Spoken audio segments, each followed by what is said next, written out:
నాకెందుకో భయంగా ఉంది. ఏం భయం లేదు. ఈ స్థలం శక్తి స్వరూపుడైన పరమశివుడి నిలయం. సాధువులు మహర్షులు యాగం చేసే ఈ పుణ్యభూమిలోకి ఆత్మలు ప్రవేశించలేవు. అంతేకాదు ఈ మహాయాగంలో మనకు సహాయం చేయడానికి ఆ కైలాసనాథుని పరమ భక్తుడైన సిద్ధ సాధువు ఒకరు మనతో ఉన్నారు.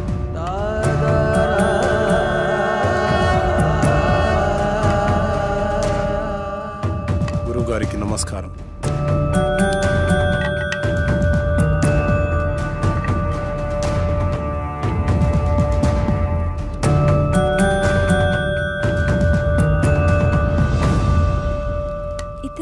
ఇంతకుముందు ఎక్కడో చూసినట్టు అనిపిస్తుంది. డాక్టర్ మనకు చూపించిన వీడియోలో యాగం చేసింది అతనే. ఇదే మీ చివరి యాగం, అంతర్గ్రహ యానం. ఏకాగ్రతతో మనసుపైనే దృష్టి ఉంచండి. ఈ యాగంలో ఆత్మ తన శరీరాన్ని విడిచి ఆత్మలు సంచరించే లోకానికి వెళ్తుంది. వాటికంటూ ప్రత్యేకమైన లోకం ఉంటుందా? ఉంటుంది అనడానికి చిన్న ఉదాహరణ చెబుతాను. ఒక చోట ఒక శవం ఉంది అనుకోండి. పక్కనే ఒక వ్యక్తి గాఢ నిద్రలో ఉన్నాడు. ఆ పక్కనే కోమాలో ఉన్న మరో వ్యక్తి పడి ఉన్నాడు. వాళ్ళ ముగ్గురులో తేడా ఏమిటి? ఇద్దరు ప్రాణంతో ఉన్నారు, ఒకరు లేరు. ఇప్పుడు వాళ్ళ మధ్యలోకి ఒక సర్పం వచ్చిందనుకోండి. అప్పుడు వాళ్ళు ఏం చేస్తారు? ఏమీ చేయరు. ఎందుకంటే ఆ సర్పం వచ్చిన సంగతి వాళ్ళకి తెలియదు కదా. అంటే శవానికి, గాఢ నిద్రలో ఉన్నవాడికి, కోమాలో ఉన్నవాడికి తేడా లేనట్టేనా? తేడా ఉంది. అదే ఆత్మ. ఆత్మ శరీరంలోంచి పూర్తిగా వెళ్ళిపోతే శరీరం శవమవుతుంది. కొద్దిసేపు మాత్రమే బయటికి పోతే శరీరం నిద్రపోతుంది. కొన్ని నెలలు బయటికి పోతే ఆ శరీరం కోమాలో ఉంటుంది. అలా బయటికి వెళ్ళిన ఆత్మలన్నీ కలిసే ప్రదేశమే ఆత్మలోకం. మీరెప్పుడైనా గమనించారా? మనం నిద్రపోయిన తర్వాత కలలో చనిపోయిన వాళ్ళని కలిసినట్టు, వాళ్లతో మాట్లాడినట్టు అనిపిస్తుంది. ఒక్కోసారి మనకి తెలియని మనుషులను కూడా కలిసినట్టు అనిపిస్తుంది. మెళుకు వచ్చాక వాళ్ళ మొహాలు కూడా మనకు గుర్తురావు. మళ్ళీ ఏదో ఒక సందర్భంలో ఒక కొత్త వ్యక్తిని చూసి ఇతన్ని ఇంతకు ముందెప్పుడో చూశామే అనిపిస్తుంది. కానీ నిజానికి మీరతన్నెప్పుడూ బయట ప్రపంచంలో చూసి ఉండరు. మీలాగే అతను నిద్రపోయినప్పుడు ఆత్మ ప్రపంచంలో కలిసి ఉంటారు. అందుకే ఇంతకు ముందెప్పుడో చూశామే అనిపిస్తుంది. కానీ ఇవన్నీ మన ప్రమేయం లేకుండానే జరిగిపోతాయి. అయితే ఇప్పుడు పూర్తి అవగాహనతో ఈ యాగం ద్వారా మీ ఆత్మలను ఆత్మలోకానికి పంపుతున్నాను. ఇది పూర్తయితే మీ అందరి సమస్యలు తీరిపోతాయి. దానివల్ల మా ప్రాబ్లమ్స్ ఎలా క్లియర్ అవుతాయి? మిమ్మల్ని ఏ ఆత్మలైతే బాధిస్తున్నాయో అవి ఖచ్చితంగా అక్కడే ఉంటాయి. మీరక్కడికి వెడతారు గనక మీ సమస్య ఏమిటో మీకు అర్థమవుతుంది. ఒక ముఖ్యమైన విషయం, అక్కడ ప్రపంచం చూసి భయపడకండి. ఒకరి చేతులు ఒకరు వదలొద్దు. ఒకవేళ విడిపోతే తిరిగి రావడం చాలా కష్టం. అక్కడ మీరెవరినైతే కలవాలనుకుంటున్నారో వాళ్ళనే తెలుసుకోండి. వాళ్ళే మీకు కనపడతారు. వెళ్ళేంతవరకు అర్థమైంది, మళ్ళీ తిరిగి రావడం. అందుకే అందరు కలిసి ఉండాలన్నది. తిరిగి రావడానికి నన్ను ఫాలో అయితే సరిపోతుంది. దీన్ని శరీరం మొత్తం అప్లై చేసుకోండి. ఎందుకు? అప్పట్లో శరీరాలను కాపాడుకోవడానికి తైలాలను వాడేవారు. కానీ ఈ జనరేషన్ గ్యాప్లో తైలాలు కాస్త కెమికల్ లిక్విడ్స్గా మారిపోయాయి. పదండి, రెడీ అవుతాం.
ఎవరినైతే కలవాలనుకుంటున్నారో వాళ్ళనే తలుచుకోండి, వాళ్ళే మీకు కనపడతారు. డాడీ, ఇహలోకాల్లో ఉన్నంత వరకే బంధాలు, ఇక్కడ కాదు.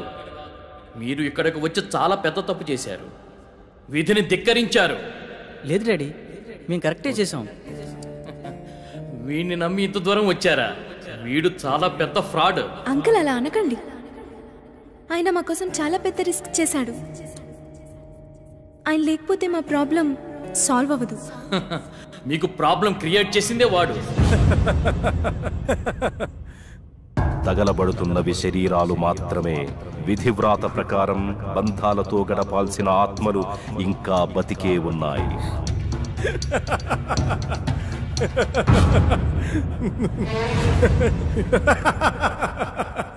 మీ అందరికీ ప్రాబ్లం క్రియేట్ చేసింది నేనే. మీరు ఇక్కడికి వచ్చేలా ప్లాన్ చేసింది కూడా నేనే. మీకు ఇంకో విషయం చెప్పనా? మీరు ఇక్కడికి ఎలా రావాలో ఒక్కటే చెప్పాను, కానీ తిరిగి వెళ్ళడం మాత్రం చెప్పలేదు. మీరు ఇక్కడే ఉండి రెస్ట్ తీసుకోండి.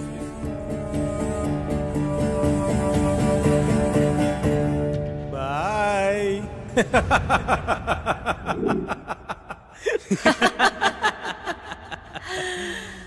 One, two, three. సౌండ్ వినిపించట్లేదు. ఏం జరుగుతుంది?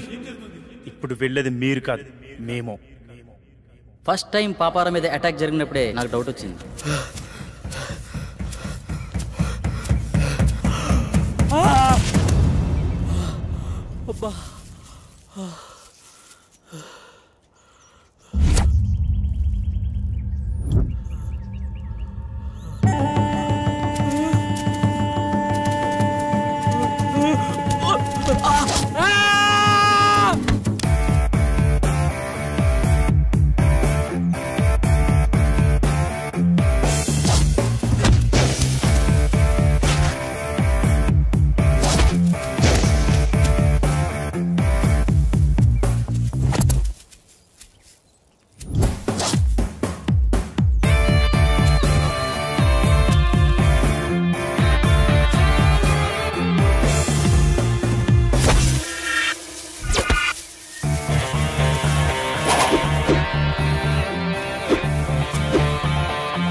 పాపారావు, దీన్ని పట్టుకో.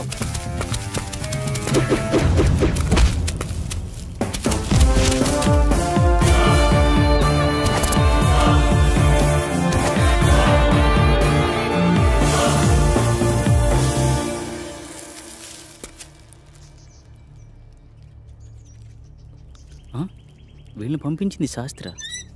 అసలు శాస్త్రి ఎందుకు నన్ను చంపాలనుకుంటున్నాడు? అదే నేను తెలుసుకోవాలనుకుంటున్నాను. హే, మా ఇంటి వైపు ఎవరు వెళ్తున్నారు.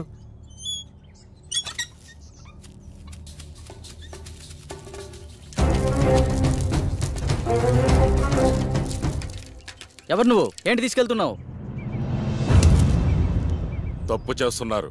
బ్రతకాలం లేదా? బ్రతకడం కోసం చేస్తున్న ప్రయత్నమే ఇది. నువ్వు పూర్తి ఆయుష్కుడు అని ఇందులో రాస్తుంది. మరి దేనికోసం చేస్తున్నావు? అంటే నేను తొందరలో చనిపోతానడం. శాస్త్రి నిన్ను చంపడానికి ట్రై చేస్తున్నాడంటే ఈ యాగం ద్వారా తను ఏదో ఆశిస్తున్నాడు. అలాంటప్పుడు ఈ యాగాన్ని మధ్యలో ఆపేయొచ్చు కదా. ఆగకూడదు. ఇప్పుడు మీరు యాగం చివరి దశలో ఉన్నారు. ఎవరో ఈ యాగం ద్వారా సృష్టికి విరుద్ధం కలిగిస్తున్నారు. చనిపోయిన వాళ్ళని బ్రతికించాలని చూస్తున్నారు. ఈ యాగాన్ని ప్రారంభించిన మీరే దీన్ని ముగించాలి. వాళ్ళని శిక్షించాలి. మా పూర్తి సహకారం మీకుంటుంది. శాస్త్రిని పట్టుకుని 4 పిక్తే వాడే నిజం చెప్తాడు కదా. లేదు, దీని వెనక ఎవరో ఉన్నారు. ప్రాణం తీయడానికి కూడా తెగించారంటే ప్రాణం పోయినా నిజం చెప్పరు. కాబట్టి నువ్వు బయటికి వెళ్ళి శాస్త్రి గురించి ఎంక్వైరీ చేయి. నేను ఇక్కడ ఉండి ఈ యాగాన్ని ఫినిష్ చేస్తాను. నీకు కావాల్సింది డబ్బేగా, నేనిస్తా. శుభం భూయాత్.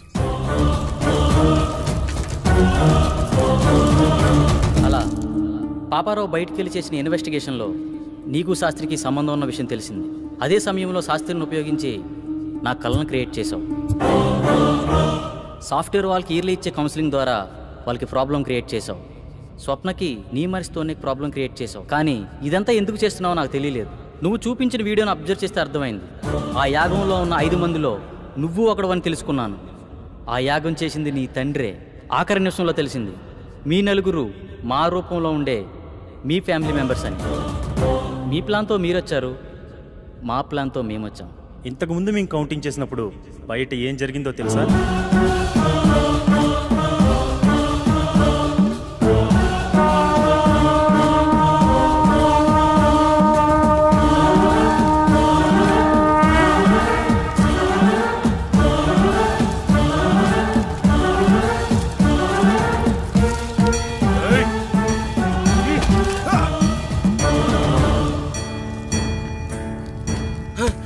ఏమిటి అన్యాయం?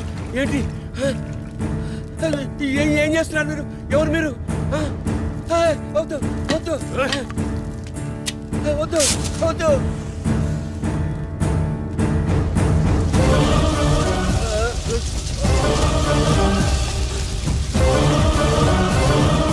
ఇక్కడ వినిపిస్తున్న ఇన్ని సౌండ్స్లో మీ వాడిచ్చే సౌండ్స్ని బట్టి నువ్వు బయటికి వెళ్ళాలనుకున్నావు, మేము వాడిని కొట్టి మాకో సౌండ్ క్రియేట్ చేసుకున్నాం. అయినా నీ కోరిక మేము తీరుస్తున్నాం. అదే నీ ఫ్యామిలీ మెంబర్స్తో కలిసి ఉండడం. మళ్ళీ నువ్వు తిరిగి రావాలనుకున్నా రాలేవు.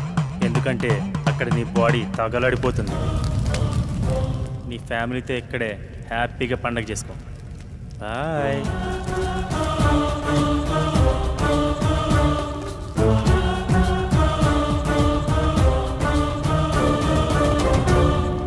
ఆ తాళపత్రాలు ఎలా ఇవ్వు.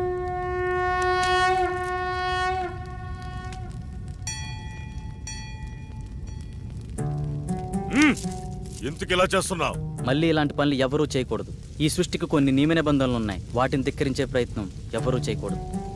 అంటే ఈ తాళపత్రాలు కూడా డాక్టర్ క్రియేట్ చేసినవేనా? కాదు, ఇవి మాత్రమే నిజం.